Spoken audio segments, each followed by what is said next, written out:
Fingers Day, everyone! Hello, my name is Rizzo, a work from home barista, your resident matcha girly, your fashion designer, and that's it!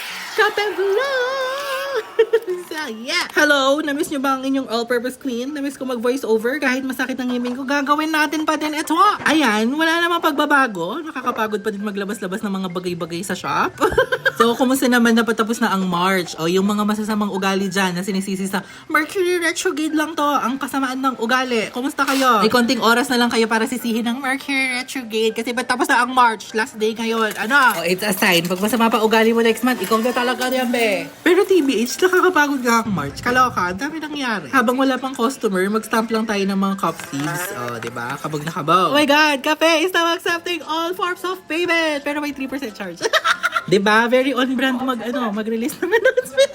Natatawa ko dito kasi kailangan naming lumabas kasi parehas walang signal yung terminal at saka yung cellphone niya. Ano? Ate ko! Ito yung order nila. Nag-order sila ng 3 leches plus banana pudding. Tapos isang regular na 3 leches. Isang biga matcha. Kabag! Loves it! Tapos caramel fries. Ayan sila. Salamat po! Thanks! Ito na, our first grab order. Nag-order sila ng kape 3 leches and matcha strawberry. Diba? Kabog na kabog. Ang ganda talaga kulay. Ang ganda kulay ng... Ano? Ang ganda ng kulay ng matcha strawberry. Ano ba? Ito na yung nagsabay-sabay sila. Naloka ako dito. Ayan sila. Nag-order sila ng 2 leches tsaka maluto. Tapos picture kami. Wee!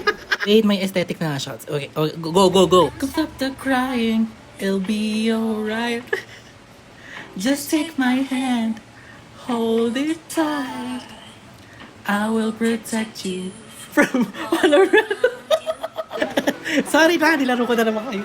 Ayun mga ka-foodie, may dining orders naman tayo. Nag-order sila 3 leches, mga kablangko, con leches, at saka kape. Ayan sila, very cute. Nag-cheers pa yung mga yan. Mag-cheers yan. Cheers! Asat mga be. Ayan, woo! Pinuntahan ako ni Madam Rica kasi oh my God, hindi ko siya na-videohan kasi excited kami mag-chikahan. Diyos ko po. Ayan. Makamute ka tuloy po. Tadamdaman yung tipag kay Mitch's business. Ito nga mga ka-foodie. Ito yung last order natin. Nag-order siya ng 3 leches na may banana pudding at saka con leches. Salamat po! Ito na, it's closing time. Mas naipin ko, tama na to. Tigilan na natin.